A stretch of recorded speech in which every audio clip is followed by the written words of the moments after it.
ஆமென். இந்த நாட்களிலே தேவ சமூகத்திலே நாம் கர்த்தரை துதிக்கவும் ஆராதிக்கவும் ஆண்டவருடைய திருவார்த்தைகளை தியானிக்கும்படிக்கு தேவன் இந்த நாட்களிலே நமக்கு உதவி செய்து வருகிறார். காலை வேளையிலே நாம் கர்த்தரை துதித்து ஆராதித்து அவருடைய வார்த்தையை கேட்டோம். ஆமென். அந்த பிரசங்க வேளையிலே சில தடைகள் ஏற்பட்டபடியினால் அந்த செய்தி ஒரு பகுதியாக நிறுத்தி வைக்கப்பட்டிருக்கிறது. நிறுத்தி வைக்கப்பட்ட அந்த பகுதியிலிருந்து தொடர்ந்து நாம் கர்த்தருடைய வார்த்தையை கேட்க போகிறோம். இந்த நாட்களிலே பிசாசை குறித்தோம், பிசாசினுடைய தந்திரங்களை குறித்தோம், அவனுடைய ஆளுகைகளை குறித்தோம் தேவன் நமக்கு கற்றுக் கொடுத்து கொண்டிருக்கிறார். ஒவ்வொரு ஊழியக்காரர்களின் மூலமாக ஆண்டவர் பிசாசினுடைய காரியங்களை குறித்து வித்தியாசமாக தேவன் வெளிப்படுத்தி கற்றுக் கொடுக்கிறார். அதே போலதான் இந்த நாட்களிலே, நம்முடைய ஜெப நாட்களிலே, இந்த ஜெசபேலை குறித்தும் சாத்தானை குறித்தும் சாத்தானுடைய திருத்துவத்தை குறித்தும் தேவன் நமக்கு கற்றுத் தருகிறார். பிரியமான என் அன்பு கர்த்தருடைய பிள்ளைகளே, கடந்த நாட்களிலே சொன்னேன், ஆமீன், பிசாசு சாத்தான் திருத்துவமானவன், எசபேலாக, அந்திகிறிஸ்துவாக, பாதாளத்தின் மரணத்தின் தூதனாக, ஆவியாக அவன் செயல்படுகிறான் என்பதை குறித்து நம்ம பார்த்தோம். இந்த ஆமீன் ஸ்தோத்திரம் தலைமைத்துவம், இந்த எசபேல் என்பது தலைமை பிசாசு, தலைவனாக, எல்லா ஆவிகளுக்கும் தலைவனாக தலைமைத்துவத்தில் இருந்து செயல்படுவதுதான் இந்த எசபேலின் ஆவி. அவன்தான் சாத்தான். வானமண்டலத்தின் பொல்லாத ஆவியின் சேனைகள் குட்டி பிசாசுகள். அப்ப இந்த தலைமை பிசாசு யாரை அதிகமாய் தாக்க வரும்? வளர நினைக்கிற சபைகள், ஆமீன், தேவனுக்காக பயன்பட நினைக்கிற ஊழியர்கள், விசுவாசிகள், கர்த்தருக்காக எழும்பி பிரகாசிக்க நினைக்கிறவர்களை இந்த தலைமைத்துவத்தில் இருக்கின்ற தலைவனாய் காணப்படுகின்ற ஆமீன் குட்டி பிசாசுகள் அல்ல, எசபேல் ஆமீன் தாக்க வரும் என்கிற செய்தியை நம்ம கேட்டோம். அதற்கு பிறகு எசபேலினுடைய அர்த்தங்கள் என்ன, எசபேல் என்றால் அந்த பேருக்கு என்ன அர்த்தம் என்று 4 அர்த்தங்களை நாம் விளங்கிக் கொள்வதற்கு கர்த்தர் நமக்கு உதவி செய்தார். இன்று காலை வேளையிலே நாம் பார்த்தோம், எசபேல் எப்படி உள்ள வருவான். எசபேல் என்பது சாத்தான், அதை நீங்க புரிந்து கொள்ளணும். சாத்தானுக்கு ஆண்பால் பெண்பால் கிடையாது. அப்ப இந்த எசபேல் எப்படி உள்ள வருவான்? ஒரு சபைக்குள்ள எப்படி உள்ள வருவான்? ஒரு மனிதனுக்குள்ள எப்படி வருவான்? ஒரு குடும்பத்துக்குள்ள எப்படி இந்த எசபேல் வருவான்? வேதத்தில் இந்த பெண் எப்படி வந்தான் என்பதை நாம் பார்க்கும்போது அதை நாம் விளங்கிக் கொள்வதற்கு உதவியாயிருக்கும். அதை நான் ஞாபகப்படுத்துகிறேன். வாசிப்போம். 1 ராஜாக்களின் புஸ்தகம் 16ஆம் அதிகாரம் 29ஆம் வசனம், 30ஆம் வசனம், 31ஆம் வசனம். 1 ராஜாக்கள் 16, 29, 30, 31. இந்த எசபேல் எப்படி உள்ளே வந்தாள் என்பதை விளங்கிக் கொண்டால், ஆமேன், அதிலிருந்து சில ரகசியங்களை கர்த்தர் கற்றுத் தருவார். வாசிப்போம். யூதாவின் ராஜாவாகிய ஆசாவின் 38ஆம் வருஷத்தில் உம்ரியின் குமாரனாகிய ஆகாப் இஸ்ரவேலின் மேல் ராஜாவாகி சமாரியாவில் இஸ்ரவேலின் மேல் 28 வருஷம் ராஜ்யபாரம் பண்ணினான். உம்ரியின் குமாரனாகிய ஆகாப் தனக்கு முன்னிருந்த எல்லாரை பார்க்கிலும் கர்த்தரின் பார்வைக்கு பொல்லாப்பானதை செய்தான். நேபாத்தின் குமாரனாகிய யெரொபெயாமின் பாவங்களில் நடப்பது அவனுக்கு கொஞ்ச காரியம் என்று நினைத்தாற் போல் அவன் சீதேனியரின் ராஜாவாகிய சீதேன் தேசத்தின் ராஜாவாகிய ஏத்பாகாலின் குமாரத்தியை யெசபேலை விவாகம் பண்ணினதும் அல்லாமல் அது போல் பாகாலையும் சேவித்து அதை பணிந்து கொண்டான். போதும், கவனிங்க. ஆமென். யெசபேல் எப்படி உள்ளே வருகிறான்? ஆகாப் முன்னிருந்த ராஜாக்களை விட அதிகமாக பாவங்களை செய்தான். ஆமென். இந்த யெசபேல் உள்ள வருவதற்கான தகுதி என்ன தெரியுமா? ஆகாப் முன்ன இருந்த ராஜாக்களை விட அதிகமான பாவங்களை செய்தான். அதுதான் யெசபேல் உள்ள வருவதற்கான தகுதி. அருமையான என் அன்பு கர்த்தருடைய பிள்ளைகளே, அப்ப ஒரு மனிதனுக்குள் யெசபேல் நுழைய முடியும், ஒரு சபைக்குள் யெசபேல் நுழைய முடியும், ஒரு குடும்பத்துக்குள் யெசபேல் நுழைய முடியும். ஆகாபினுடைய வாழ்க்கையிலே ஆமென் யெசபேல் நுழைந்ததற்கும் இஸ்ரவேல் தேசத்திற்குள்ளே யெசபேல் நுழைந்ததற்கும் ஆமென் ஸ்தோத்திரம், அதிகமான பாவங்கள் யெசபேல் உள்ளே வருவதற்கு தகுதி கிடைத்தது. ஒரு மனிதனுடைய வாழ்க்கையில் பாவம் பெருக பெருக அது யெசபேலுக்கு கதவை திறக்கிறது. ஒரு குடும்பத்திலே பாவம் பெருக பெருக அது யெசபேலுக்கு கதவை திறக்கிறது. சபையிலே பாவம் பெருக பெருக அது யெசபேலுக்கு கதவை திறக்குகிறது. பாவம் அதிகரிக்க அதிகரிக்க யெசபேல் உள்ள வருவதற்கு ஆயத்தமாகிறாள் என்பதை சபை விசுவாசிகள் நன்கு நீங்கள் அறிந்து கொள்ள வேண்டும். அருமையான என் அன்பு கர்த்தருடைய பிள்ளைகளே, யெசபேலின் வருகை ஆதி நாட்களிலே எப்படி யெசபேல் ஆமென் தேசத்துக்குள்ள நுழைந்தாள், யெசபேல் எப்படி இஸ்ரவேலுக்குள்ள வந்தாள், அதுவும் அவள் எங்கிருந்து வருகிறாள்? சீதேன் தேசத்தில் இருந்து வருகிறார். இந்த சீதேன் தேசத்திற்கும் இஸ்ரவேலுக்கும் ஆகாது. சீதேன் தேசம் எப்பயுமே இஸ்ரவேலை எதிர்த்து யுத்தம் பண்ண, இஸ்ரவேலை சிறுமைப்படுத்த, அடிமைப்படுத்த சீதேன் தேசம் தீன் மக்கள் இஸ்ரவேலுக்கு சத்துருக்களாய் இருந்தார்கள். இப்ப இந்த சீதேன் தேசத்தில் இருந்து ராஜாத்தியாக ராஜகுமாரத்தியாய் சீதேன்ல வாழ்ந்தவள் இப்பொழுது சீதேன் தேசத்திற்கு ஒரு ராணியாக இந்த யெசபேல் உள்ள வருவதற்கு காரணம் ஆகாபினுடைய பாவம் அதிகமாய் இருந்ததினால் யெசபேல் வருவதற்கு கதவு திறக்கப்பட்டது. ஆனபடியினால் பிரியமான கர்த்தருடைய பிள்ளையே, பாவம் அதிகரிக்க அதிகரிக்க தனிப்பட்ட மனிதனாய் இருக்கலாம், குடும்பமாய் இருக்கலாம், சபையாய் இருக்கலாம், பாவம் அதிகரிக்கும் போது அது யெசபேலுக்கு கதவை திறக்கிறது. யெசபேல் உள்ள வர ஆயத்தமாகிறாள். அப்ப கர்த்தருக்கு பிரியமில்லாத காரியங்கள் பெருக பெருக கடைசியிலே அது யாருக்கு கதவை திறந்து விடுகிறது சொல்லுங்க? சாத்தான். ஆண்டவருக்கு பிரியமில்லாத காரியங்கள் பெருகும் போது சாத்தானுக்கு கதவை திறக்கிறது. யார் அந்த சாத்தான்? யெசபேலாக. யார் அந்த சாத்தான்? அந்திகிறிஸ்துவாக. யார் அந்த சாத்தான்? மரணத்தின் பாதாளத்தின் ஆவியாக இருக்கிறான். அந்த சாத்தான் தான் திருத்துவம் உள்ளவன். அப்ப ஆகாப்பு செய்த பாவத்தின் மிகுதியினால் யெசபேலை விவாகம் பண்ணினான். யெசபேலை எப்படி விவாகம் பண்ணுகிறான்? பாவத்தின் மிகுதி. யெசபேல் உள்ள வருவதற்கான முதலாவது தகுதி என்னவென்றால், ஒரு மனிதனுடைய பாவம் மிகுதியாவதினால் யெசபேலின் ஆவி உள்ளே வருகிறது. அருமையான பிரதர், அருமையான சிஸ்டர், ஆமென். இந்த யெசபேலுடைய ஆவி உள்ள வந்தா அது என்னெல்லாம் செய்யும் என்பதை நம்ம பார்க்க போகிறோம். அப்ப ஆகாப்பு ஆமென் தேவனுக்கு கீழ்ப்படியவில்லை. ஆகாப்பு ஆமென் தேவனுக்கு பயப்படவில்லை. அந்நிய தேசத்திலே பெண்ணை திருமணம் செய்தான். அப்ப கவனிங்க, இந்த ஆகாப்புக்கு முன்பதாக 18 ராஜாக்கள் தேசத்தை ஆளுகை செய்தார்கள். இந்த ஆகாப்பு இஸ்ரவேல் தேசத்தினுடைய 19 ராஜா.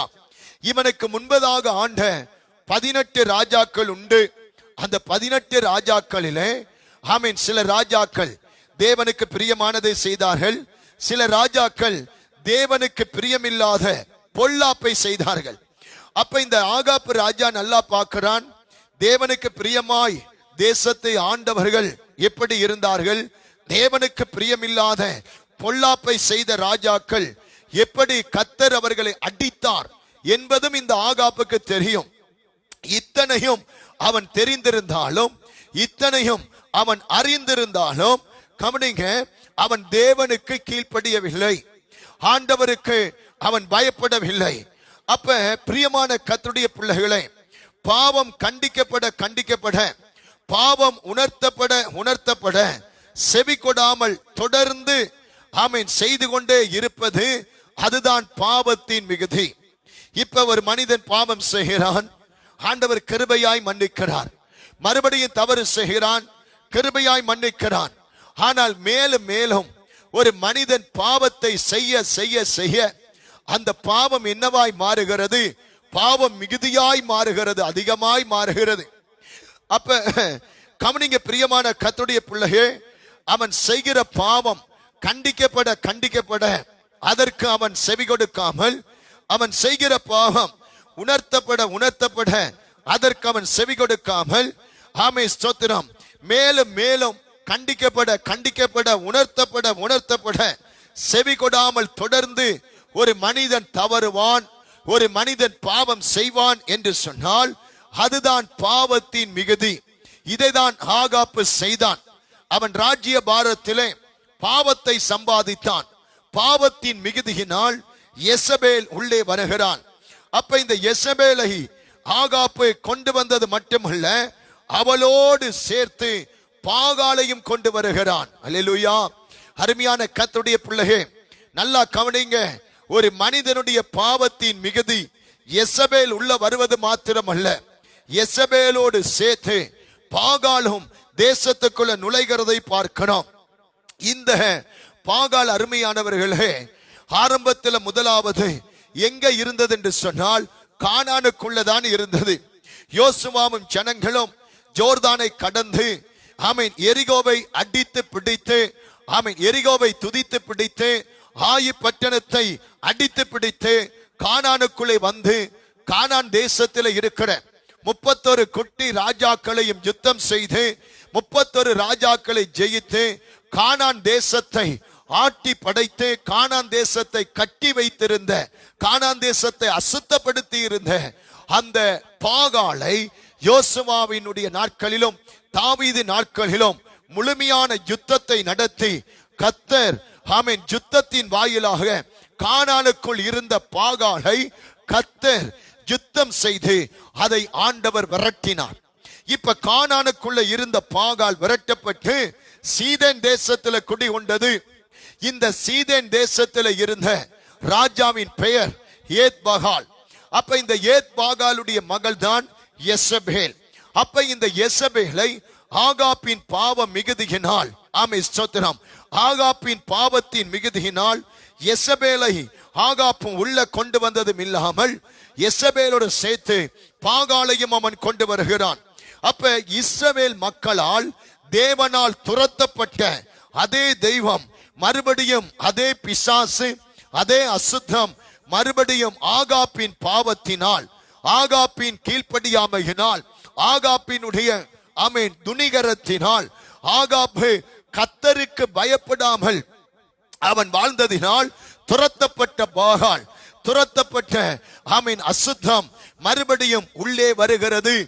அப்ப கவனிங்க, ஒரு மனிதனுடைய ஆமென் யெசபேல் எப்படி உள்ள வரும் என்றால், ஒரு மனிதனுடைய பாவத்தின் பெருக்கம், பாவத்தின் மிகுதியினால் யெசபேல் உள்ளே வருகிறது. அருமையான என் அன்பு கர்த்தருடைய பிள்ளைகளே, உங்களுடைய வீடு சமாதானமாய் இருக்க வேண்டும் என்று கர்த்தர் விரும்புகிறார். உங்களுடைய வாழ்க்கை ஆசீர்வாதமாய் இருக்க வேண்டும் என்று கர்த்தர் விரும்புகிறார். உங்களுடைய வீட்டிலையும் சரி, உங்களுடைய வாழ்க்கையிலும் சரி, சபையிலும் சரி, எந்த ஒரு மனிதன் தேவனுக்கு பயப்படாமல் கர்த்தருடைய வார்த்தைக்கு கீழ்ப்படியாமல் ஆமென் பாவத்தை மிகுதியாய் சம்பாதிப்பானோ அந்த மனுஷனின் நிமித்தமாய் அந்த வீட்டுக்கும் அந்த சபைக்கும் அவன் யாரை கூட்டிக் கொண்டு வருகிறான்? பாகாலை கூட்டிக் கொண்டு வருகிறான். யார் மூலமாக பாகால் உள்ளே வருகிறது? யெசபேலின் மூலமாய் பாகால் உள்ளே வருகிறது. பிரியமான கர்த்தருடைய பிள்ளைகளே, எனவே ஆமென் ஸ்தோத்திரம், நல்லா நீங்க இந்த வசனத்தை கவனிக்கணும். அப்ப பாவத்தின் மிகுதியினால் துரத்தப்பட்ட பாகால் மீண்டும் உள்ளே வருகிறது. அப்ப இந்த பாகால் ஒரு மனிதனுக்குள் நுழைய முடியும். இந்த பாகாலின் ஆவி ஒரு குடும்பத்துக்குள் நுழைய முடியும். இந்த பாகாலின் ஆவி ஒரு சபைக்கு நுழைய முடியும். ஒரு மனிதன் பாவத்துக்கு இடம் கொடுப்பான் என்றால், ஒரு குடும்பம் பாவத்துக்கு இடம் கொடுக்கும் என்றால், ஒரு சபை பாவத்துக்கு இடம் கொடுக்கும் என்றால், பாகால் உள்ளே வருவதற்கு ஆமென் ஸ்தோத்திர கதவை திறக்கிறான் என்றுதான் அர்த்தம். அப்ப கவனிங்க பிரியமான கர்த்தருடைய பிள்ளைகளே, ஆமே ஸ்தோத்திரம். கிறிஸ்தவர்கள் பாவத்தில் வாழ்பவர்கள் என்றால் அவர்கள் எந்த தெய்வத்தை விட்டுட்டு வந்தார்களோ அவைகளை மறுபடியும் உள்ளே கொண்டு வருகிறார்கள். அல்லேலூயா. நல்லா கவனிங்க. ஆண்டுடைய பிள்ளைகள் ஆண்டுடைய பிள்ளைகள் தேவனுடைய பிள்ளைகள் ஆண்டுடைய பிள்ளைகளாய் பெயரை வைத்து கிறிஸ்தவர்களாக பாவத்தில் இருப்பார்கள் என்று சொன்னால் அவர்கள் எந்த அசுத்தத்தை விட்டுட்டு வந்தார்களோ அதே அசுத்தம் திரும்ப உள்ள வருவதற்கு வாய்ப்பு உண்டு. எந்த அசுத்தத்தை விட்டுட்டு வந்தார்களோ அது மீண்டும் உள்ள வரும். எப்படி தெரியுமா?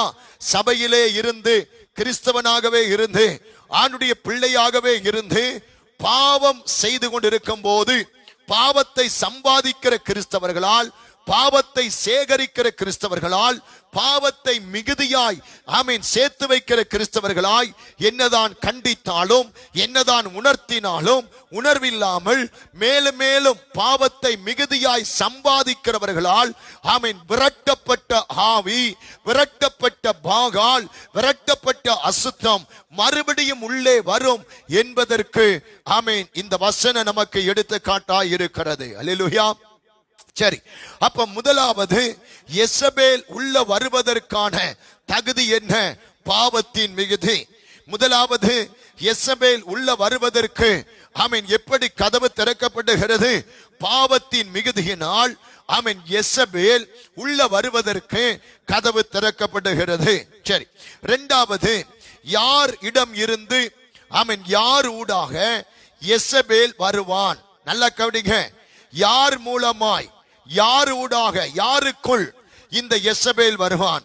குறிப்பாக விசுவாசிகளை பார்த்து பிசாசு யாருக்குள்ள வரும் என்று ஒரு கேள்வியை எழுப்பினால் அவங்க என்ன சொல்லுவாங்க தெரியுமா? பலவீனமானவர்களுக்குள்ள பிசாசு பிடிக்கும். பாவத்தில் யார் பலவீனமா இருக்கிறார்களோ அவர்களுக்குள்ள பிசாசு வரும் என்று சொல்லுவார்கள். உண்மைதான்.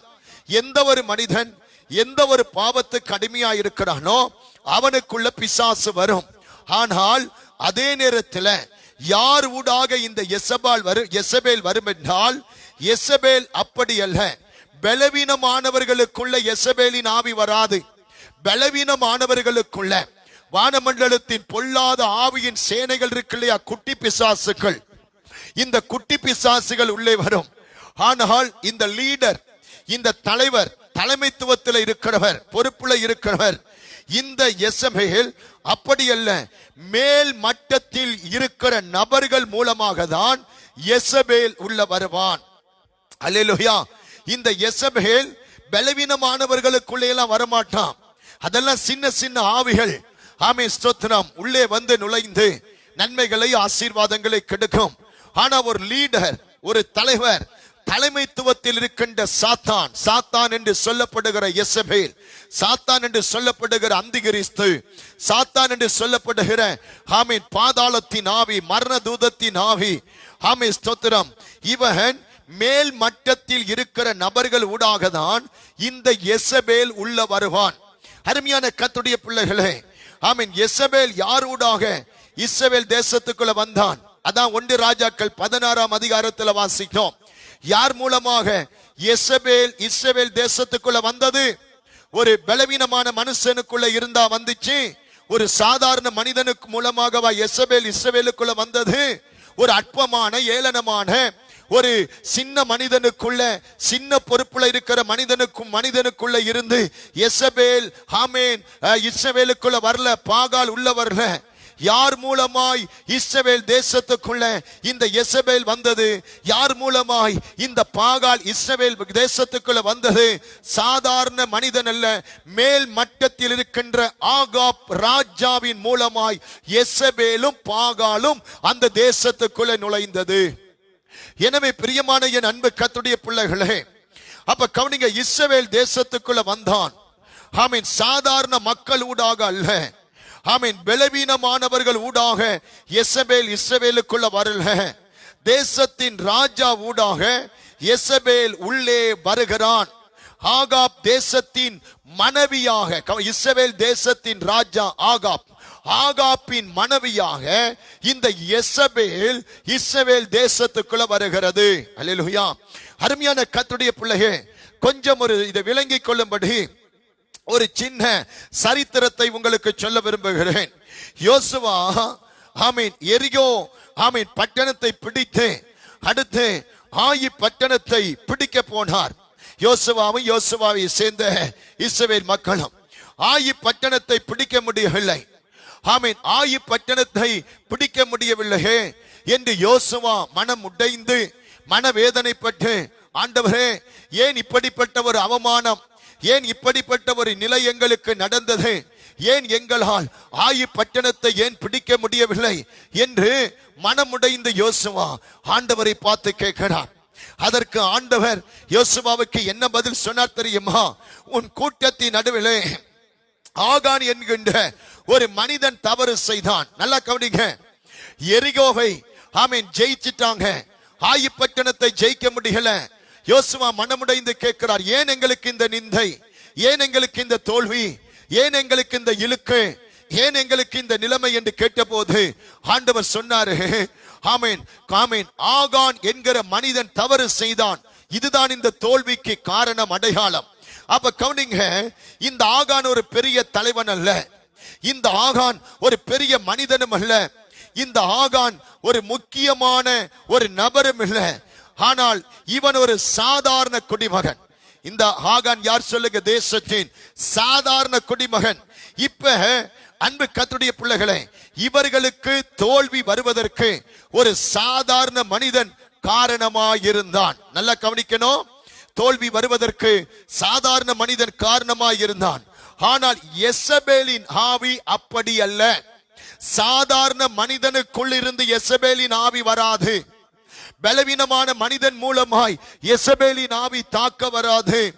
யெசபேலின் ஆவி அப்படி அல்ல. இது எங்க இருந்து வருகிறது என்றால் தலைவனிடத்தில் இருந்துதான் வரும். நல்லா கவனிக்கணும், ஒரு தலைவனிடம். அல்லேலூயா. சபை தலைவர்கள் ஜாக்கிரதை, குடும்ப தலைவர்கள் ஜாக்கிரதை, தேசத்தின் தலைவர்கள் ஜாக்கிரதை. இந்த யெசபேலின் ஆவி ஒரு தலைவன் மூலமாக தான் தேசத்துக்குள்ள வரும்.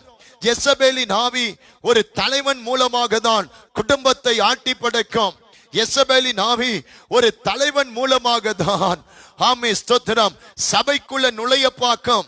திருச்சபை தலைவர்களே ரொம்ப கவனம் செலுத்துங்கள், குடும்ப தலைவர்களே ரொம்ப கவனம் செலுத்துங்கள். அல்லேலூயா. ஒரு தலைவன் தான் அன்பு கர்த்தருடைய பிள்ளைகளே, ஆண்டுடைய நாம மகிமைக்காய் தேசத்தின் ராஜா ஆகாப் ஒரு தேசத்தின் தலைவனாய் இருக்கிறான். அல்லேலூயா. அப்ப கவனிங்க, ஆமே ஸ்தோத்திரம். ஒரு தலைவனை தான் அது தொட பார்க்கும், ஒரு தலைவனை தான் அது அடிக்க பார்க்கும். யெசபேலுடைய நோக்கமே அதுதான். ஒரு தலைவனை தொட பார்க்கும், ஒரு தலைவனை அடிக்க பார்க்கும். இயேசு சொன்னார், மேய்ப்பன் வெட்டப்படுவானால் மந்தைகள் சிதறடிக்கப்படும். இது யெசபேலுடைய தந்திரம். மேய்ப்பன் வெட்டப்படுவானால் மந்தைகள் சிதறடிக்கப்பட்டு போகும் என்று இயேசு சொன்னார். அப்ப யெசபேல் மேய்ப்பனை தான் வெட்ட வருவான். அல்லேலூயா சொல்லுக பார்க்கலாம். அதனால அன்பு கர்த்தருடைய பிள்ளைகளே, ஆமீன், சபை தலைவர்கள், குடும்ப தலைவர்கள், பொறுப்புல இருக்கிறவர்கள் ரொம்ப கவனம் தேவை. ஆமீன் ஸ்தோத்திரம். அப்ப ஆமீன் தலைவர்களுக்காக நம்ம ஜெபிக்க மறக்கவே கூடாது. ஏன்? ஆமீன் யெசபேல் தலைவனை தொட பார்ப்பான். எப்படியாவது சபை தலைவனை வெட்டணும். தேசத்தின் தலைவனின் மூலமாய் பாகாலை கொண்டு வரணும், தலைவன் மூலமாய் அசுத்தத்தை கொண்டு வரணும், மேய்ப்பனை ஆமீன் தொடணும் என்று யெசபேல் போராடுவான். அப்ப சபை மக்கள் என்ன செய்யணும்? விசுவாசிகள் என்ன செய்யணும்? ஒவ்வொரு நாளும் ஆமீன் சபை தலைவர்களுக்காய் நீங்கள் ஜெபம் பண்ணணும். சபை தலைவர்களை யெசபேல் தொட பார்க்கும். யெசபேல் சபை தலைவர்களை வெட்ட பார்க்கும், பழி வாங்க பார்க்கும். இந்த யெசபேல் ராஜாவின் மூலமாய் தேசத்துக்குள்ள வந்து ஆமீன் ஆவிக்குரிய தீர்க்கதரிசிகள் கர்த்தருடைய பிள்ளைகளை வெட்டுவதற்கும் கர்த்தருடைய பிள்ளைகளுக்கு எதிராய் ஆமீன் யுத்தத்தை நடப்பிப்பதற்கு ஆமீன் ஸ்தோத்திரம் வழியை கிரியைகளை செய்ய ஆரம்பித்தது. எனவே சபை தலைவர்களுக்காக ஜெபியுங்க, தேசத்தின் தலைவர்களுக்காக ஜெபியுங்க, குடும்ப தலைவர்களுக்காக ஜெபியுங்க. அல்லேலூயா. உங்க சபையின் தலைவனுக்காக ஜெபியுங்க. ஒரு தேசத்தை தாக்கணுமா, தேசத்தின் தலைவனை தான் முதலாவது தாக்குவான். இதுதான் இந்த யெசபேல் ஆவியினுடைய தந்திரம். நல்லா கவனிங்க. ஒரு குடும்பத்தை தாக்கணுமா, அந்த குடும்பத்தின் தலைவனை தான் யெசபேலின் ஆவி முதலாவது தாக்குவான். ஒரு சபையை தாக்கணுமா, அந்த சபையின் தலைவனை தான் முதலாவது தாக்குவான். யெசபேல் சாதாரண மனிதனிடத்தில் நேரத்தை செலவழிக்க, ஆமே ஸ்தோத்திரம், அவன் ஒண்ணு ஏப்ப சாப்ப கிடையாது. சாதாரண மனிதனிடத்தில் யெசபேல் நேரத்தை செலவழிக்க மாட்டான். ஆமீன். சாதாரண மனுஷனுக்கிட்ட நேரத்தை செலவழிப்பதும் தன்னுடைய திருவிளையாடலை ஆரம்பிப்பதும் வானமண்டலத்தின் பொல்லாத ஆவியின் சேனைகள். ஆனால் யெசபேல் தலைமை பொறுப்புல இருக்கிற தலைவர், லீடர், ஆமே ஸ்தோத்திரம், பெரிய பிசாசு, இந்த சாத்தான் என்று சொல்லப்படுகிற யெசபேல், சாத்தான் என்று சொல்லப்படுகின்ற அந்திகிறிஸ்துவின் ஆவி, மரணதூத பாதாளத்தின் ஆவி, ஆமே ஸ்தோத்திரம், சாதாரண மனிதர்களை தாக்க மாட்டான். ஆமே அன்பு கர்த்தருடைய பிள்ளைகளே, ஆமே ஸ்தோத்திரம், ஒரு தேசத்தின் தலைவன், ஒரு குடும்பத்தின் தலைவன், ஒரு சபையின் தலைவன். எனவே தலைவர்களுக்காக கண்டிப்பாய் திறப்பிலே நின்று நம்ம ஜெபிக்கணும். அல்லேலூயா. அதுதான் யெசபேல் ஆவியினுடைய வேலை. ஆமீன். தேசத்தில் ஒரு மனிதன் எழுப்புதலுக்காக எழும்புகிறானா, அந்த மனிதனை தாக்க யெசபேல் வருவான். ஒரு குடும்பத்திலே ஒரு தலைவன் தேவனுக்காக வைராக்கியமாய் எழும்புகிறானா, அந்த மனிதனை தாக்க யெசபேல் வருவான். அல்லேலூயா. இன்னைக்கு நீங்க நல்லா கவனிங்க. ஆமீன். வேத புத்தகத்தில் தேவனுக்காக எழும்பி பிரகாசித்த எத்தனைய பரிசுத்தவான்களை தாக்க இந்த யெசபேலின் ஆவிகள் வந்தது. ஆமீன் ஸ்தோத்திரம். இன்றைக்கு கூட நான் சொல்றேன், தேசத்திலே ஆண்டவருக்காக வல்லமையான காரியங்களை செய்ய எத்தனையோ ஆவிக்குரிய தலைவர்கள் எழும்புறாங்க இல்லையா? அவங்களுக்கெல்லாம் பிரச்சனை இல்லைன்னு நினைக்கிறீங்களா? பாடு இல்லைன்னு நினைக்கிறீங்களா? உபத்திரவம் இல்லை நினைக்கிறீங்களா?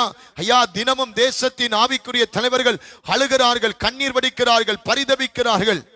ஏதோ ஒரு தாக்குதல் அவர்களுக்கு வந்து கொண்டிருக்கிறது யெசபேலின் ஆவியின் மூலமாய். எனவே இன்றைக்கு தேசத்தின் தலைவர்களுக்காய் கண்டிப்பாய் நம்ம ஜெபிக்கணும். தேசத்தின் தலைவர்களை தொட, தேசத்தின் தலைவர்களை வெட்ட, தேசத்தின் தலைவர்களை தாக்க யெசபேல் வருவான்.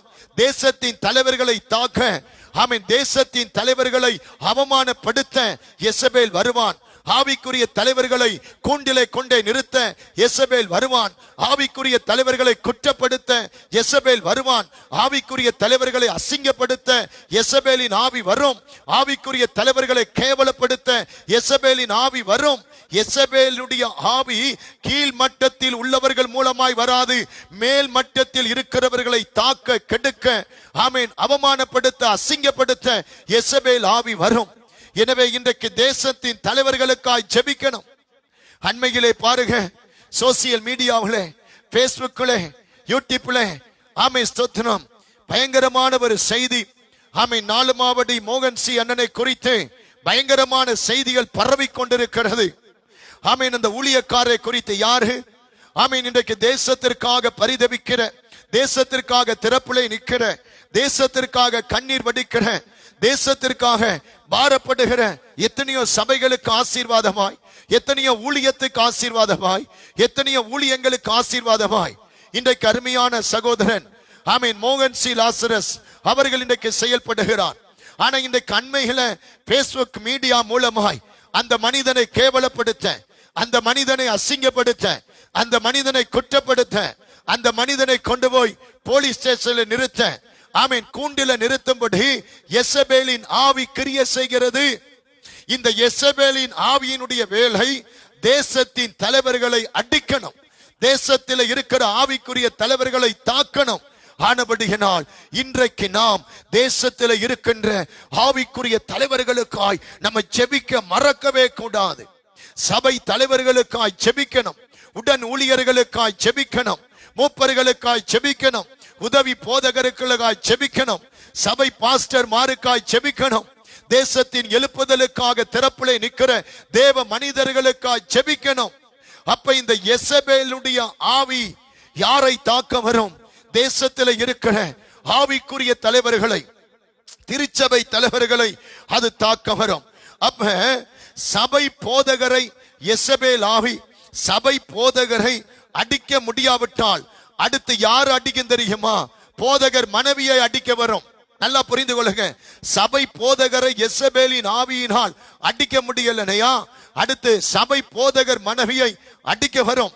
போதகர் மனைவியை யெசபேலின் ஆவி அடிக்க முடியலையா, அடுத்து போதகருடைய பிள்ளைகளை அடிக்க வரும்.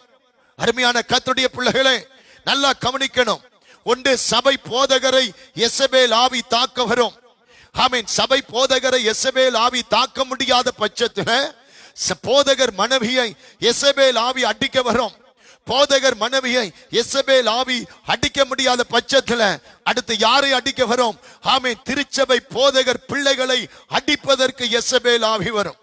அதனால அதான் இன்றைக்கு அநேக ஊழியக்காரருடைய பிள்ளைகள் சீர்கட்டு, அநேக ஊழியக்காரருடைய பிள்ளைகள் சின்ன பின்னமாய் அசுத்தத்துக்கும் தீமைக்கும் சினிமாவுக்கும் தேவையில்லாத பாவத்துக்கும் அடிமையாய் இன்றைக்கு இருக்கிறார்கள். காரணம் என்ன? ஊழியக்காரருடைய பிள்ளைகளை யெசபேலின் ஆவி அடித்துக் கொண்டிருக்கிறது. ஊழியக்காரருடைய பிள்ளைகளை யெசபேலின் ஆவி தொட்டுக் கொண்டிருக்கிறது. எனவே தேசத்தின் தலைவர்கள், ஆவிக்குரிய தலைவர்களை யெசபேலின் ஆவி நெருங்காதபடி ஜெபிக்கணும். ஆவிக்குரிய தலைவருடைய மனைவி அவர்கள் பிள்ளைகளுக்காய் தேவ சமூகத்தில் நம்ம ஜெபிக்கணும். பிரியமான கர்த்தருடைய பிள்ளைகளே, அப்ப இந்த ஆவியினுடைய வேலை மேல் மட்டத்தில் இருந்து யெசபேல் வருவான். மேல் மட்டத்தில் இருந்து ஆமென் அடிக்க துவங்கி கீழ் மட்டம் வரைக்கும் அடிப்பான். யெசபேலுடைய ஆவி எங்க தாக்கும் சொல்லுங்க? மேல் மட்டத்தில் தாக்கும். நல்ல கவனிங்க. இந்த சாத்தான் முதலாவது தாக்குதலை எங்க ஆரம்பிச்சான் சொல்லுங்க? மேல் மட்டம். என்னது? பரலோகம். எவன்ல? பரலோகத்துல ஆண்டவர் இருக்கிற இடத்துல இந்த சாத்தான் முதலாவது யுத்தத்தை பரலோகத்தில் ஆரம்பித்தான். பரலோகத்தில் அடிக்க பார்த்தான். ஆமென். இந்த ஆவி, இந்த சாத்தான் பரலோகத்தில் அடிக்க நினைச்சான். பரலோகத்தை அவனால அடிக்க முடியல. அங்க இருந்த ஆண்டவர் அடிச்ச அடியில கீழே வந்தான். மேல் மட்டத்தில் தாக்க பார்த்தான். மேல் மட்டத்தை தாக்க முடியல. அடுத்து இரண்டாவது எங்க வந்து தாக்கனா? ஏதேன் தோட்டத்துக்குள்ள தேவனுடைய பிள்ளைகளை, ஆதி மனிதனை அடித்தான். ஆமென். என்றைக்கு ஆமென் இந்த சாத்தான், இந்த யெசபேல், இந்த வலுசர்ப்பம் என்றைக்கு ஆமென் ஆதி மனிதனை அடித்தானோ அன்றையிலிருந்து இன்றைக்கு வரைக்கும் ஒவ்வொரு மனுஷனையும் இந்த பிசாசு அடித்துக் கொண்டே இருக்கிறான். பாவத்திலே, சாபத்திலே, சஞ்சலத்திலே, வேதனையிலே, கூக்குரலிலே, பலவிதமான உபத்திரவத்தின் வாயிலாக அடித்துக் கொண்டே இருக்கிறான். மேல் மட்டத்தில் அடிக்க ஆரம்பிச்ச யெசபேல் ஆமென் கீழ் மட்டம் வரைக்கும் அவன் அடித்துக் கொண்டே இருக்கிறான். சில வேளையில இந்த யெசபேல் மேல் மட்டத்தில் அடிக்க நினைச்சு அங்க தோத்துட்டு அடுத்து கீழ் மட்டத்தில் அடிக்கும் போது மேல் மட்டத்தை மறந்துடுவான் நினைக்காதீங்க. அதை ஞாபகம் வைத்துக்கிட்டே இருப்பான், சந்தர்ப்பம் பார்த்துக்கிட்டே இருப்பான். என்று எப்ப இந்த மேல் மட்டத்தில் உள்ளவனை அடிக்கலாம் என்று இந்த யெசபேலின் ஆவி ஆமென் கங்கணம் கட்டி கொண்டே இருக்கும். எனவே யெசபேல் முதலாவது தலைவன் ஊடாக தான் வருவான். குடும்ப தலைவர்களே, நீங்கள் ஜாக்கிரதை. யெசபேலின் ஆவிக்கு இடம் கொடாதீர்கள். சபை தலைவர்களே, நீங்கள் ஜாக்கிரதை. யெசபேலின் ஆவிக்கு இடம் கொடாதீர்கள். சபை தலைவர்களின் மனைவிகளே, நீங்கள் ஜாக்கிரதை. யெசபேலின் ஆவிக்கு இடம் கொடாதீர்கள். சபை ஊழியக்காரருடைய பிள்ளைகளே, ஆண் பிள்ளைகளே, பெண் பிள்ளைகளே, நீங்கள் ஜாக்கிரதை. யெசபேலின் ஆவிக்கு இடம் கொடாதீர்கள் இயேசுவின் நாமத்தினால். எனவே இந்த யெசபேல் எப்படி வருகிறது? ஆகாப் ராஜா சாதாரண மனிதன் மூலமாய் இஸ்ரவேலுக்குள்ள வரல. ஆகாப் ராஜா மேல் மட்டத்தில் இருக்கிற மனிதன் மூலமாய் இந்த ஆவி ஆமென் இஸ்ரவேலுக்குள்ளே நுழைய ஆரம்பித்தது. அப்ப யெசபேல் முதலாவது அடிக்க துவங்குவது யார் தெரியுமா? தலைவர்களை. நம்ம ஜெபிப்போம் என்றால் கர்த்தர் அடிப்பார் யெசபேலை. அல்லேலூயா. அருமையான கர்த்தருடைய பிள்ளைகளே, அப்ப மேல் மட்டத்தில் இருந்து அடிக்க துவங்கி அப்படியே இறங்கி வருவான். பரலோகத்துல ஆமென் இந்த சாத்தான் அடிக்க ஆரம்பிச்சான். அவனால முடியல. எங்க இறங்கினான்? பூமிக்கு இறங்கினான். ஏதேன் தோட்டத்தில் அடிக்க ஆரம்பிச்சான். அல்லேலூயா. ஏதேன் தோட்டத்தில் இந்த யெசபேலின் ஆவி, இந்த சாத்தான், இந்த வலுசர்ப்பம் ஏதேன் தோட்டத்தில் அடிக்க ஆரம்பிச்ச இந்த பிசாசு இன்றைக்கு கருவிலே ஆமென் கற்பத்திலே உருவாகிற கரு முதற்கொண்டு அவன் தாக்கி கொண்டே இருக்கிறான். பிரியமானவர்களே, அல்லேலூயா. இப்படிப்பட்ட காலத்திலே நல்ல ஆவிக்குரிய யுத்தம் தேவை, நல்ல ஆவிக்குரிய ஜெபம் தேவை, நல்ல ஆவிக்குரிய விசுவாசம் தேவை. அப்ப எப்படி அடிப்பான்? அதான் நான் ஏற்கனவே சொன்னேன். இந்த யெசபேல் தலைவர்களை எப்படி அடிப்பான்? கருணை கலந்த அன்பினால் அடிப்பான். எப்படி அடிப்பான்? மேட்டிமை பெருமையை கொண்டு வந்து அடிச்சு விழுத்துவான். ஆமென். ஆவிக்குரிய ஊழியக்காரர்கள் தலைவர்கள் ஜாக்கிரதை, சபை பாஸ்டர்மார் ஆமென் ஸ்தோத்திரம் ஜாக்கிரதை, தீர்க்கதரிசிகள் ஜாக்கிரதை, ஸ்தாபன தலைவர்கள் ஜாக்கிரதை, மேல் மட்டத்தில் இருக்கின்ற ஊழியர்கள் மிக மிக ஜாக்கிரதை. இந்த யெசபேல் எப்படி ஆவிக்குரிய தலைவர்களை அடிப்பான்? இந்த யெசபேல் எப்படி திருச்சபை போதகர்கள் மனைவிகளை அடிப்பான்? இந்த யெசபேல் எப்படி பாஸ்டர்மாருடைய பிள்ளைகளை அடிப்பான் என்றால் பெருமையை கொண்டாந்து அடிப்பான். அல்லேலூயா சொல்லுங்க பார்க்கலாம்.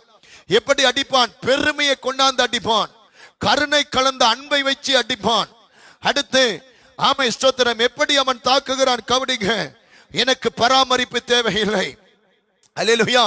எனக்கு யாரும் என்னை யாரும் விசாரிக்க வேண்டாம். ஆமென். எனக்கு யாரும் புத்தி சொல்ல வேண்டாம்.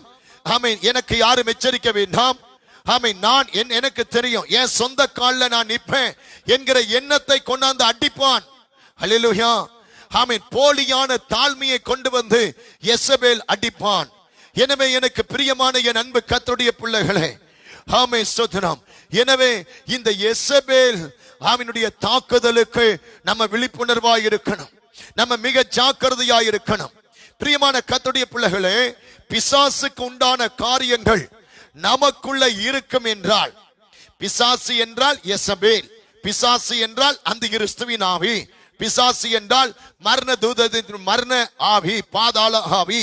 அப்ப கவனிங்க, இந்த பிசாசுக்கு உண்டான காரியம், இந்த யெசபேலுக்கு உண்டான காரியம் நமக்குள்ள இருக்கும் என்றால் அவன் நம்மீது உரிமை எடுத்துக் கொள்ளுவான், ஆளுகை எடுத்துக் கொள்ளுவான். அதை நீங்க தெளிவா புரிந்து கொள்ள வேண்டும். தேவனுக்கு எப்படி அவருடைய பிள்ளைகள் மீது உரிமை இருக்கிறதோ அதே போலதான் ஆமென் யெசபேலுக்கும் சாத்தானுக்கும் தேசத்தின் மானிடன் மேலே அவனுக்கு உரிமை இருக்கிறது. கவனிங்க பிரியமான கர்த்தருடைய பிள்ளைகளே, சீதை நாட்டில் இருந்து வந்த யெசபேல் இஸ்ரவேல் தேசத்துல உரிமை எடுத்தாள். அவள் அந்த தேசத்தின் பெண்மணி அல்ல, அவள் அந்நிய தேசத்தின் பெண்மணி. இஸ்ரவேலுக்கு சத்துருக்களாயிருந்த சீதை நாட்டு பெண். நல்லா கவனிங்க, தேவனுக்கு பிடிக்காத, தேவனுக்கு அருவருப்பான ஆண்டுடைய பிள்ளைகளுக்கு சத்துருக்களாயிருந்த சீதை நாட்டில இருந்து, இப்ப கவனிங்க, சீதை நாட்டிலிருந்து வந்த இந்த யெசபேல் ஆமென் இஸ்ரவேல் தேசத்துல உரிமையை எடுத்துக்கொண்டாள். பிரியமான கர்த்தருடைய பிள்ளைகளே, பிசாசு உரிமை எடுத்துக் கொள்வதற்கு நீங்கள் இடம் கொடுக்க கூடாது. உரிமை இருந்தால் அடிக்கடி வருவான், உரிமை இருந்தால் அவன் ஆளுகை செய்வான். உரிமை இருக்குன்னா அந்த இடத்திலே அவன் தங்கி விடுவான். உரிமை கொடுக்காதீங்க, பிசாசுக்கு உரிமை கொடுக்க கூடாது. அருமையான கர்த்தருடைய பிள்ளையே, ஒரு குடும்பத்தில் இருக்கும் ஆமென் பிசாசின் உரிமையை நம்ம கண்டுபிடிக்க வேண்டும். உரிமை எடுத்தான் யெசபேல். என்ன உரிமை? மனைவி என்கிற உரிமை. ஆமென் ஸ்தோத்திரம். தேசத்தின் ராஜாத்தி என்கிற உரிமை. அப்ப ஒரு தனி மனிதனுக்குள் இருக்கின்ற பிசாசின் உரிமையை கண்டுபிடிக்க வேண்டும். பிசாச விரட்டுறதுக்கு முன்னால அவருடைய உரிமையை நீங்க கண்டுபிடிக்கணும். ஆமென் ஸ்தோத்திரம். ஒரு குடும்பத்தில் இருக்கின்ற பிசாசின் உரிமையை நீங்கள் கண்டுபிடிக்க வேண்டும். ஒரு சபையில இருக்கின்ற பிசாசின் உரிமையை நீங்க கண்டுபிடிக்க வேண்டும். அவனுக்கு உரிமை இருப்பதினால் அவன் வருகிறான். அவனுக்கு எந்த உரிமை இல்லாவிட்டால் அவன் ஏங்க சபைக்குள்ள வர்றான்? அவன் ஏன் உங்க வீட்டுக்குள்ள வர்றான்? அவன் ஏன் உங்க வாழ்க்கையில் உங்க சர்ரத்துல உரிமை இருக்கு உங்க சர்ரத்துக்குள்ள வர்றான்? உரிமை இருக்கு உங்க வீட்டுக்குள்ள வர்றான், உரிமை இருக்கு உங்க சபைக்குள்ள வர்றான். உரிமை இல்லாவிட்டால் அவன் வரவே மாட்டான். அல்லேலூயா சொல்லுங்க பார்க்கலாம். அருமையான கர்த்தருடைய பிள்ளைகளே, அப்ப யெசபேலுக்கு ஆகாப்பு கணவன் என்கிற உரிமை இருந்தபடியினால் இஸ்ரவேல் தேசத்துக்குள்ள யெசபேலும் ஆமென் பாகாலும் உள்ளே நுழைகிறது. அப்ப ஒரு நபருக்குள் சாத்தானின் உரிமை காணப்பட்டால் அந்த நபரை விட்டு பிசாசு போவதற்கு மறுப்பு தெரிவிப்பான். அல்லேலூயா. போ இயேசுவின் நாமத்தில போக மாட்டேன், போ இயேசுவின் நாமத்தில போக மாட்டேன், போ போ போக மாட்டேன். ஏங்க சில இடத்துல பிசாச விரட்டும் போது அது போக மாட்டேன்னு சொல்லுதுன்னா அந்த பிசாசுக்குரிய உரிமை அந்த வீட்டுல இருக்கு, அந்த ஆளுக்குள்ள இருக்கு. அதனால அவன் என்ன பண்றான்? போவதற்கு மறுப்பு தெரிவிக்கிறான். எனவே பிசாசுகள் துரத்தப்படுவதற்கு முன்பதாக ஒரு நபருக்குள்ள இருக்கின்ற பிசாசின் உரிமைகள் இயேசுவின் நாமத்திலே அழிக்கப்பட வேண்டும். ஒரு குடும்பத்தில் உள்ள உரிமைகள், பிசாசினுடைய உரிமைகள் அழிக்கப்பட வேண்டும். ஒரு சபையில இருக்கின்ற பிசாசின் உரிமைகள் இயேசுவின் நாமத்திலே அழிக்கப்பட வேண்டும். ஒரு இடத்துல இருக்கிற பிசாசை விரட்டுவது பெரிதில்லை, அங்க இருக்கிற அவனுடைய உரிமையை அழிக்கப்பட வேண்டும். கவனிங்க பிரியமானவர்களே, பிசாசின் உரிமைகள் அழிக்கப்படாம ஒரு வேளை, நல்லா கவனிங்க, பிசாசின் உரிமை அழிக்கப்படாம ஒரு வேளை தேவனுடைய வார்த்தையின் வல்லமையினால் துரத்தப்பட்டால், விசுவாசத்தின் வல்லமையினால் அவன் துரத்தப்பட்டால், உங்களுடைய ஜெபத்தின் வல்லமையினால் அவன் துரத்தப்பட்டால், அபிஷேகத்தின் வல்லமையினால் துரத்தப்பட்டால், மறுபடியும் அது திரும்ப வரும். காரணம், அந்த ஆளுக்குள்ள, அந்த வீட்டுக்குள்ள அவனுடைய உரிமை இருக்கு. அல்லேலூயா. ஏன் சில நபருக்குள்ள பிசாசு போகுது மறுபடி திரும்பி வருதுன்னா, ஏன் ஒரு பலவீனம் போகுது மறுபடியும் அந்த பலவீனம் வருதுன்னா, ஏதோ ஒரு உரிமை அந்த ஆளுக்குள்ள இருக்கு. வசனத்தின் வல்லமையால ஓடிட்டான், நம்முடைய ஜெபத்தின் வல்லமையால ஓடிட்டான், நம்முடைய அபிஷேகத்தின் வல்லமையால ஓடிட்டான், நம்முடைய விசுவாசத்தின் வல்லமையால ஓடிட்டான். ஓடினவன் ஏன் திரும்பி அங்க வர்றான்னா, நம்ம கவலைப்படக்கூடாது.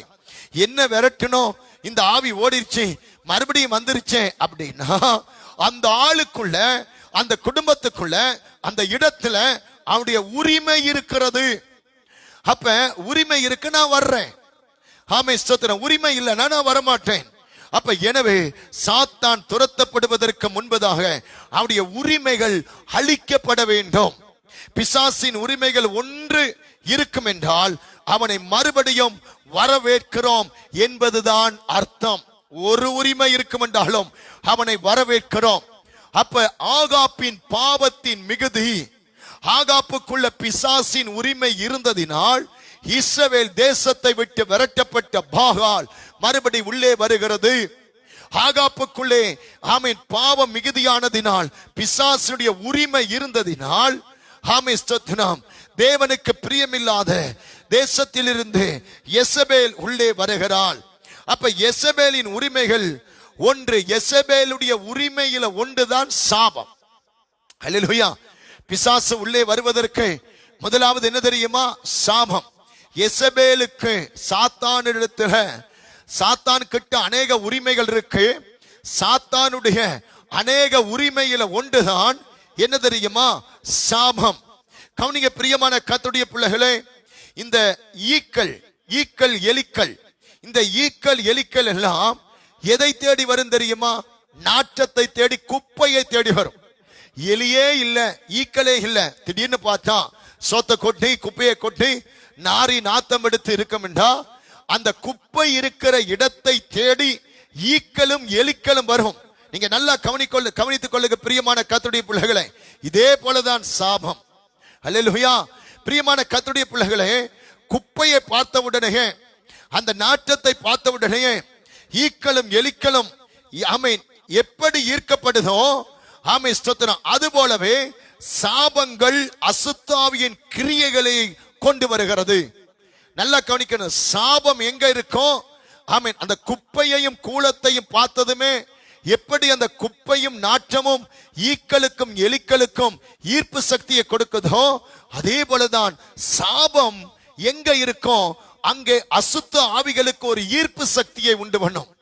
அருமையான என் அன்பு கர்த்தருடைய பிள்ளைகளே, ஆகாப்பின் பாவத்தின் பெருக்கம் சாபத்தின் பெருக்கமாய் மாறினது. அல்லேலூயா. ஆமென், ஸ்தோத்திரம். அந்த சாபத்தின் பெருக்கம், அப்ப பாவத்தின் பெருக்கமும் அந்த சாபத்தின் பெருக்கமும் விரட்டப்பட்ட பாகால் ஏத்பாகாலாய் திரும்பி வந்தது. கவனிங்க, எசபேலை கொண்டு வந்தது, கருணை கலந்த அன்பை கொண்டு வந்தது, மேட்டிமையை கொண்டு வந்தது. ஸ்தோத்திரம். எனக்கு யாரும் சொல்ல தேவையில்ல. சுய இச்சை, தலைமைக்கு கட்டுப்படாத ஒரு எண்ணத்தை கொண்டு வந்தது, பொய்யான தாழ்மையை கொண்டு வந்தது. நல்லா கவனிங்க. ஆகாப்பின் பாவத்தின் பெருக்கமும் சாபத்தின் பெருக்கமும் மேட்டிமையை கொண்டு வருது, கருணை கலந்த அன்பை கொண்டு வருது. தலைமைத்துவம் தேவையில்லைங்கிற எண்ணம் கொண்டு வருகிறது. பொய்யான தாழ்மையை அங்கே கொண்டு வருகிறது. எனவே சாபங்கள் அசுத்த ஆவிகளின் கிரியைகளை வரவழைக்கும். எப்படி குப்பையும் நாத்தமும் ஈக்களையும் எலிக்களையும் இழுக்குதோ அதே போலதான் ஒரு மனிதனுடைய வாழ்க்கையில் இருக்கிற சாபம் அசுத்த ஆவிகளை இழுத்து கொண்டு வரும். அல்லேலூயா. பிசாசை யாரும் ஏவி விட தேவையில்ல, பிசாசை யாரும் அனுப்ப தேவையில்ல, சாபமே பிசாசை இழுத்து கொண்டு வரும். அப்ப ஈக்கள் என்பது வானமண்டலத்தின் பிசாசின் சேனைகள் மொயின்னு வந்து முக்கியம். ஈக்கள் என்பது வானமண்டலத்தின் பிசாசின் சேனைகள். எலிக்கள் கவனிங்க, எலிக்கள் என்பது இப்பிரபஞ்சத்தின் அந்தகாத லோகாதிபதிகளை குறிக்கிறது.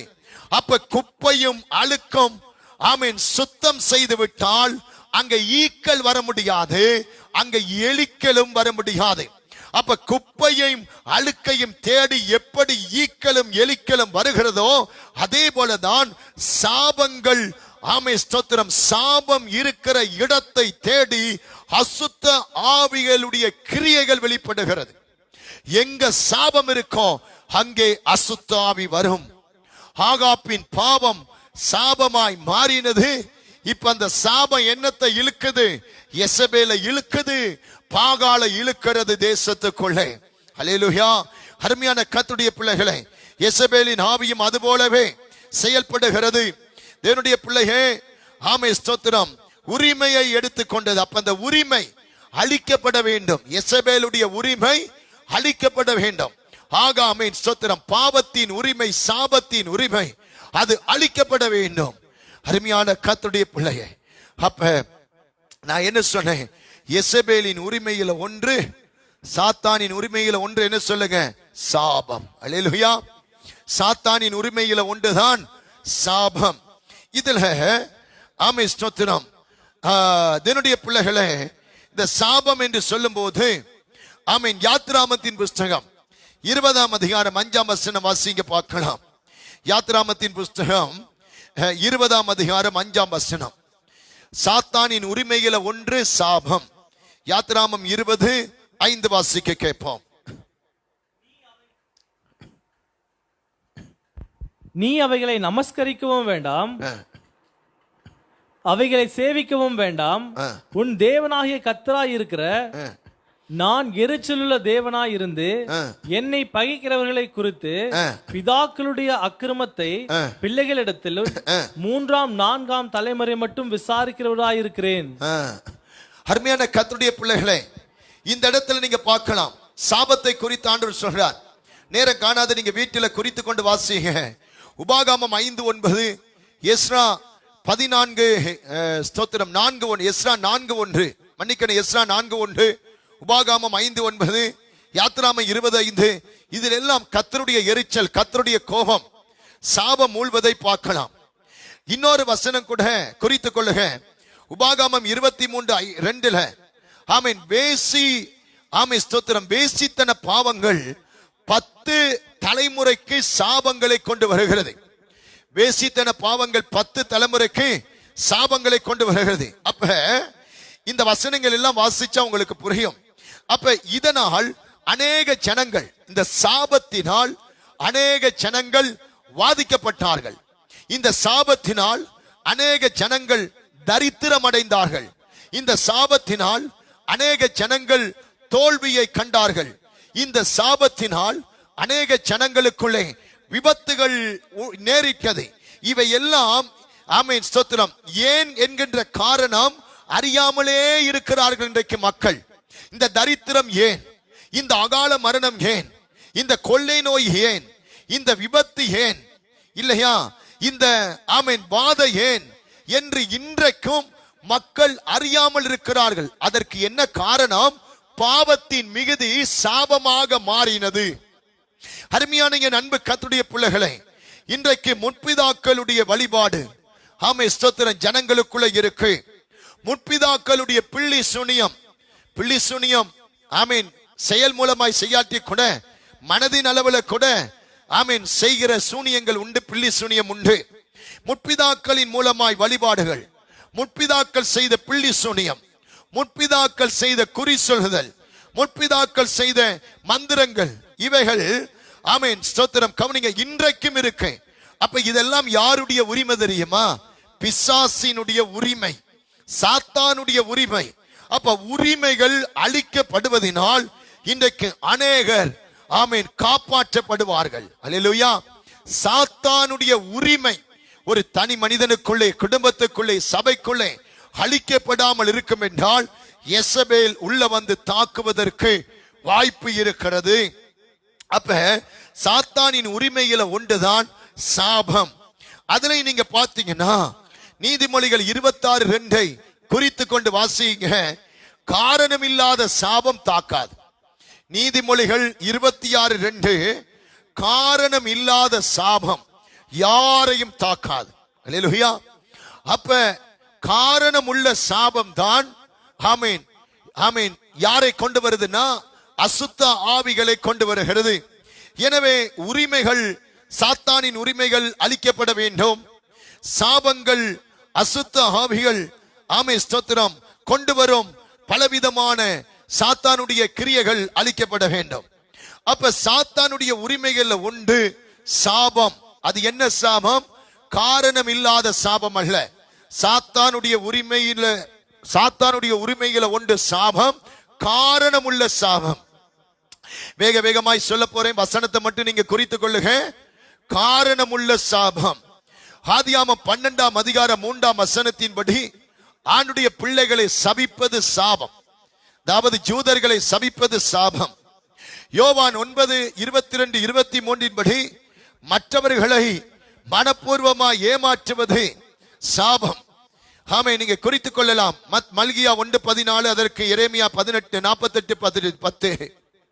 விபச்சாரம் செய்வது சாபம். என்னாகமம் 5:27, உபாகமம் 22:27. அடுத்து தேவனுடைய கட்டளைக்கு கீழ்ப்படியாதது சாபம். இதெல்லாம் சாத்தானுடைய சாபம், காரணமுள்ள சாபம். சாபம் அசுத்த ஆவிகளை கொண்டு வரும், ஈக்களை இழுக்கும். தேவனுடைய கட்டளைக்கு கீழ்ப்படியாதது சாபம். உபாகமம் 11:28. அடுத்து விக்கிரக ஆராதனை சாபம். எரேமியா 44:8. அடுத்து சபிக்கப்பட்ட பொருளை வைத்திருப்பது சாபம். யோசுவா 6:18. அடுத்து தேவனுடைய உதவியை தேடாமல் இருப்பது, ஆமென், சாபம். நியாயாதிபதிகள் 5:23. அடுத்து துன்மார்க்க செய்கை சாபம். துன்மார்க்க செய்கை சாபம். நீதிமொழிகள் 3:33. அடுத்து, ஆமென் ஸ்தோத்திரம், ஏழைக்கு உதவி செய்ய மறுப்பது சாபம். ஏழைக்கு உதவி செய்ய மறுப்பது சாபம். நீதிமொழிகள் 28:27. அடுத்து மனிதனின் கீழ்ப்படியாமை பூமிக்கு சாபத்தை கொண்டு வந்தது. ஏசாயா 24:2 அதிகாரம், ஏசாயா 24:2 வசனத்தில் இருந்து 6ஆம் வசனம் வரைக்கும். அடுத்து தேவனை எதிர்த்து முரட்டாட்டம் பண்ணுவது சாபம். எரேமியா 26:4-5-6. எரேமியா 26:4 வசனத்திலிருந்து 6ஆம் வசனம் வரைக்கும் தேவனை எதிர்த்து முரட்டாட்டம், கண் இல்லையா, வாய் இல்லையா, மூக்கு இல்லையான்னு சொல்லி கேள்வி கேட்கிறோம் இல்ல, முரட்டாட்டம் பண்ணுவது சாபம். அடுத்து திருட்டு, பொய் சத்தியம் செய்வது சாபம். திருடுவதும் பொய் சத்தியம் செய்வதும் சாபம். சகரியா 5:4. அடுத்து தேவனுக்கு மகிமை செலுத்தாதது சாபம். மல்கியா 2:1-2. மல்கியா 2:1-2. தேவனுக்கு மகிமை செலுத்தாதது சாபம். அடுத்து தசமபாவம் காணிக்கையை, ஆமீன், செலுத்தாதது சாபம். மல்கியா 3:8-9. அடுத்து தேவனின் சத்தம் கேட்காமல் மனைவியினுடைய சத்தம் கேட்டது சாபம். இதுதான் ஆதாம் செய்தார். ஆண்டவரின் சத்தத்தை கேட்காம மனைவி சத்தத்தை கேட்டு சபிக்கப்பட்டு போனார். ஆமென். ஆதியாகமம் 3:17. தேவனுடைய சத்தத்தை கேட்காம மனைவியின் சத்தத்தை கேட்டது சாபம். அப்படி என்றால் மனைவியின் சத்தத்தை கேட்க கூடாதா? முதலாவது தேவனின் சத்தத்தை கேட்கணும். அடுத்து பெற்றோர்களை கனவீனப்படுத்துவது சாபம். பெற்றோர்களை கனவீனப்படுத்துவது சாபம். உபாகமம் 27:16. அடுத்து விக்கிரகங்களை உண்டாக்குவது சாபம். உபாகமம் 27:15. அடுத்து பிறனுடைய எல்லைக்குறியை மாற்றுவது சாபம். புரியுதா? வேலி போடும்போது கூட, காம்பவுண்ட் கட்டும் போது கூட என்ன செய்யணும்? அரடியோ ஒரு அடியோ விட்டுட்டு கட்டணும். அடுத்தவன் காணியில போய் எல்லையை போடக்கூடாது. இன்னைக்கு நிறைய பேர் திருட்டுத்தனமா இரவோட இரவா எல்லைகளை புடுங்கி மாத்துவான். பிறனுடைய எல்லைக்குறியை மாற்றுவது சாபம். உபாகமம் 27:17. அடுத்து குருடனை வழி தப்பி போக பண்ணுவது சாபம். உபாகமம் 27:18. அடுத்து நியாயத்தை புரட்டுவது சாபம். யாத்ராமம் 22:22 இருந்து 24 முடிக. அடுத்து ஒளிபிடத்திலே பிறனை கொலை செய்வது சாபம். உபாகமம் 27:24. பெருமை கொள்வது அது சாபம். தேவன் மீது நம்பிக்கை வைக்காமல் மனிதன் மீது நம்பிக்கை வைப்பது சாபம். எரேமியா 17:5. தேவன் மீது நம்பிக்கை வைக்காமல் மனிதன் மீது நம்பிக்கை வைப்பது சாபம். எரேமியா 17:5. கர்த்தருடைய வேலையை அசதியாய் செய்வது சாபம். கர்த்தருடைய வேலையை அசதியாய் செய்வது சாபம். நன்மைக்கு தீமை செய்வது சாபம். நீதிமொழிகள் 27:13. நன்மைக்கு தீமை செய்வது சாபம். நீதிமொழிகள் 27:13. வேசி பிள்ளையாய் இருப்பது சாபம். உபாகமம் 23:27. ஆமென். அடுத்து சாகும் வரை அடிப்பது சாபம். யாத்ராமம் 21:12. நிறைய பேர் பாருங்க, தண்டிக்கிறேன்னு சொல்லிட்டு ஒருத்தனை சாகும் வரைக்கும், உயிர் போகும் வரையும் அடிப்பாங்க. ஆமென், ஸ்தோத்திரம். துணிகரமாய் கொள்ளுவது சாபம். யாத்ராமம் 21:14. ஆமென். துணிகரமாய் கொள்வது சாபம். தகப்பன் தாயை அடிப்பது சாபம். ஆமென். யாத்ராமம் 21:15. மனிதர்களை கடத்துவது, ஆமென், மனிதனை கடத்துவது சாபம். உபாகமம் 24:7. பெற்றோரை சபிப்பது சாபம். யாத்ராமம் 21:17. கருக்கலைப்பு, கற்பத்திலே குழந்தையை கருவை கலைப்பது அது சாபம். யாத்ராமம் 21:22-23. சூனியம் செய்வது சாபம். யாத்ராமம் 22:18. தேவனை விட்டு ஒருவனை, ஆண்டவரை விட்டு ஒருவனை திருப்புவது, ஆமென், பின்மாற்றம் அடைய செய்வது சாபம். உபாகமம் 13:6 இருந்து 18 வரைக்கும் சூரிய சந்திர நட்சத்திர வழிபாடு சாபம். உபாகமம் 17, ஆமென், 2, 3, 4, 5. அடுத்து ஆமென், சபை போதகர்கள், தேச தலைவர்களுக்கு எதிராக முரட்டாட்டம் செய்வது சாபம். உபாகமம் 17:12. ஆமென், திருமணத்துக்கு முன்பதாகவே கற்பை பறிகொடுப்பது அது சாபம். உபாகமம் 22:13 இருந்து 21 முடிக. தேவனுடைய பிள்ளைகளை, ஆமென், ஸ்தோத்திரம், நேசிக்காமல் போவது, ஆமென், ஸ்தோத்திரம், தேவனை விட பிள்ளைகளை, ஆண்டவரை விட பிள்ளைகளை நேசிப்பது சாபம். 1 சாமுவேல் 27:36. 1 சாமுவேல் 27:34. ஆளுகை செய்பவர்களை சபிப்பது சாபம். ஆளுகை செய்பவர்களை சபிப்பது சாபம். 1 ராஜாக்கள் 28:16-17. தேவனுக்கு விரோதமாய் முரட்டாட்டம் செய்ய ஜனங்களை தூண்டி விடுவது, ஆண்டவருக்கு விரோதமாய் முரட்டாட்டம் செய்ய ஜனங்களை தூண்டி விடுவது சாபம். எரேமியா 28:16-17. 16-17. ஆமென், ஸ்தோத்திரம். அருமையான என் அன்பு கர்த்தருடைய பிள்ளைகளை, பாவிகளை எச்சரிக்க தவறுவது சாபம். எசேக்கியேல் 3:18 இருந்து 21 முடிய. கர்த்தருடைய நாளை தீட்டுப்படுத்துவது, ஆமென், சாபம். கர்த்தருடைய நாளை தீட்டுப்படுத்துவது, ஆமென், சாபம். என்னாகமம் 15:32 இருந்து 36 முடிய. ஆமென், ஸ்தோத்திரம். மனிதர்களை பலி கொடுப்பது, ஆமென், சாபம். லேவியராமம் 20:2. ஆண் புணர்ச்சி பெண் புணர்ச்சி சாபம். ஆதியாமம் 17:15 இருந்து 15:24-25. தேவனுடைய நாமத்தை வீணில வழங்குவது சாபம். லேவியராமம் 25:15-16. மாம்ச சிந்தை சொல்வது பாவம், சாபம். மாம்ச சிந்தை கொள்வது சாபம். ரோமர் 8:6. பாவம் வேறு சாபம் வேறு. பாவம் தான் பெரிய சாபமாய் மாறுது. ஆமென். அருமையான கர்த்தருடைய பிள்ளைகளை, இவையெல்லாம் எதுவாய் இருக்கு? ஆமென், எசபேலின் உரிமைகள். இந்த சாபம் யாருடைய? சாத்தானுடைய உரிமைகள். அப்ப ஒவ்வொரு பாவமும் மனிதனை என்ன செய்கிறது? வழி நடத்துகிறது. ஒவ்வொரு சாபமும் மனிதனை வழிநடத்துகின்றது.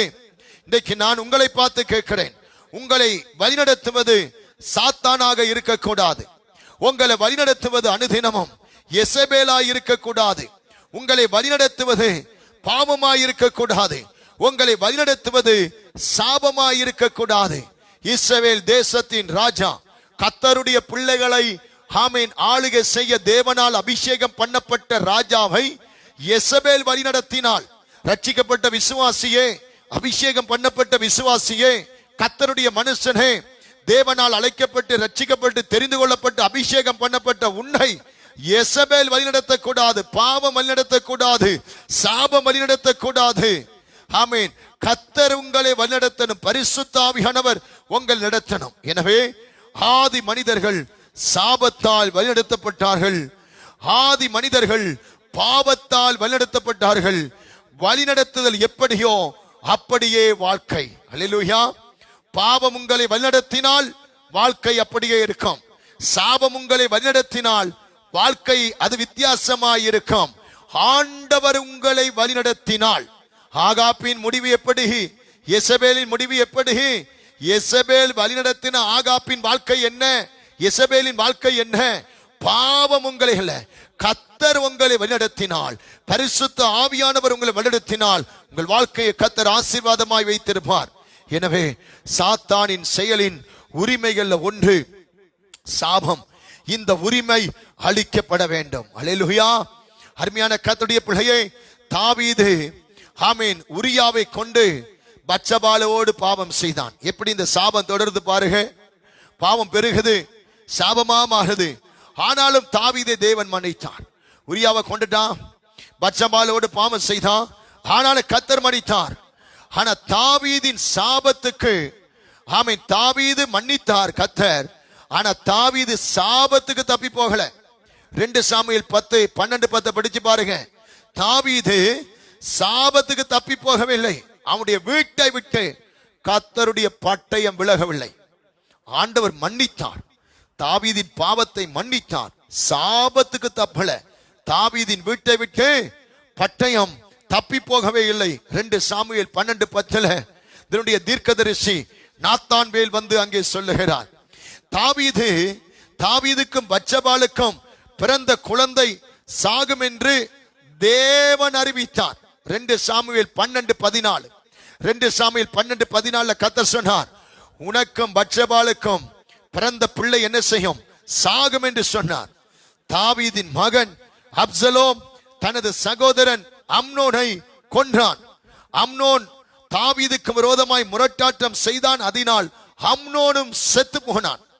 தாவீதின் இன்னொரு மகன் அதோனியா முரட்டாட்டம் செய்து செத்தே போனான். அப்ப சாபம் என்பது படிப்படியாய் இறங்கி வருகின்றது. ஆமென். பாவம் சாபத்தை வரவழைக்கும், சாபம் அசுத்த ஆவிகளை வரவைக்கும். அல்லேலூயா. புரிஞ்சிட்டீங்களா? எங்க இருந்து இறங்கி வருது? பரலோகத்தில இருந்து இறங்கி ஏதேன் தோட்டத்துக்கு வந்து, ஏதேன் தோட்டத்தில இருந்து உலகம் முடியும் வரைக்கும் அது வந்து கொண்டே இருக்கு. பாவம் சாபத்தை கொண்டு வரும், சாபம் அசுத்த ஆவிகளை கொண்டு வரும். எனவே அன்பு கர்த்தருடைய பிள்ளைகளே, இதுதான் சாத்தானின் தந்திரம். அப்படியே கேட்ட வார்த்தைக்கு ஒப்பு கொடுத்து அருமை சகோதரன் செபிப்பார். இதுதான் எசபேலின் தந்திரம், இதுதான் அந்திகிறிஸ்துவின் தந்திரம், இதுதான் கள்ள தீர்க்கதரிசியின் ஆமென் மரணத்தின் ஆவி, பாதாளத்தின் ஆவியின் தந்திரம். இந்த செய்தியை கேட்ட தேவ பிள்ளைகளை, மற்றவர்களுக்கும் இந்த செய்தியை சொல்லுங்க, மற்றவர்களுக்கு கற்றுக் கொடுங்க, மற்றவர்களுக்கு டீச் பண்ணுங்க. இந்த செய்தி அப்படியே மற்றவங்களுக்கு உபதேசம் பண்ணுங்க. கர்த்தர் பெரிய காரியங்களை செய்வார். கடைசியாய் ஒப்பு கொடுத்து ஜெபிப்போம். ஆமென். தகப்பனே உமக்கு ஸ்தோத்திரம், ஸ்தோத்திரம், ஸ்தோத்திர ராஜா, உமக்கு நன்றி.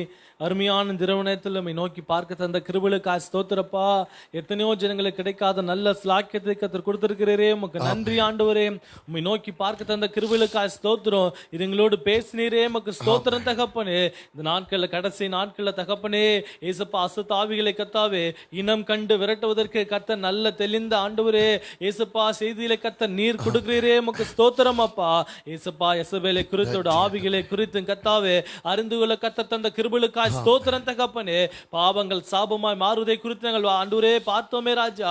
எங்கள் பாவங்களை ஒரு விஷயம் தேவன் தயவாய் மன்னித்து எல்லா சாபங்களை கத்த ஒரு விஷயம் தேவன் தயவாய் மாற்ற வேண்டுமாய் ஜெபிக்கிறேன் தகப்பனே. கத்தாவே ஒவ்வொருவரை கத்தனை ஆசீர்வதிப்பீராக. கலந்து கொண்டு ஒவ்வொருவரை கத்தர் ஆசீர்வதிப்பீராக. பிரச்சனைகளை மாற்றி கத்தர் அற்புதங்களை கத்தர் செய்வீராக ராஜா. ஆண்டவரே தேவ செய்து கொடுத்து ஐயாவை இன்னும் கத்தர் வல்லமாய் பயன்படுத்துவீராக. இன்னும் ஆண்டவரே அநேகருக்கு கத்தர் பயன்படுத்துங்க தகப்பனே. நமக்கு ஸ்தோத்திரம். நீர் பாதுகாத்துக் கொள்வீராக. இன்னும் வேதத்தை நாங்கள் அதிகமாய் கற்றுக்கொள்ள கத்தர் கிருபை செய்வீராக. இயேசு கிறிஸ்து நாமத்துல கூட ஜெபிக்கிறோம் நல்ல பிதாவே. ஆமென். சொல்லுவோம். நாத்மாவே கர்த்தரை ஸ்தோத்திரி, முழுவதுமே பரிசுத்த நாமத்தை ஸ்தோத்திரி. நாத்மாவே கர்த்தரை ஸ்தோத்திரி, கர்த்தர் செய்த சகல உபகாரங்களை மறவாதே. ஆமென். ஹல்லேலூயா, ஹல்லேலூயா, ஹல்லேலூயா. கர்த்தர் ஸ்தோத்திரம். ஆண்டவர் உங்களை ஆசீர்வதிப்பாராக. சமாதானத்தோடு இருந்து கொள்ளுங்கள். உங்களுக்காக நாங்கள் ஜெபித்துக் கொள்கிறோம். தொடர்ந்து நாளை நாள் காலை 10:30 மணிக்கு தொடர்ந்து நாம் ஜெபத்தில் இணைவோம். ஆண்டவருடைய நாமத்தை மேம்படுத்துவோம். God bless you. கர்த்தர் உங்களை ஆசீர்வதிப்பாராக. ஆமென்.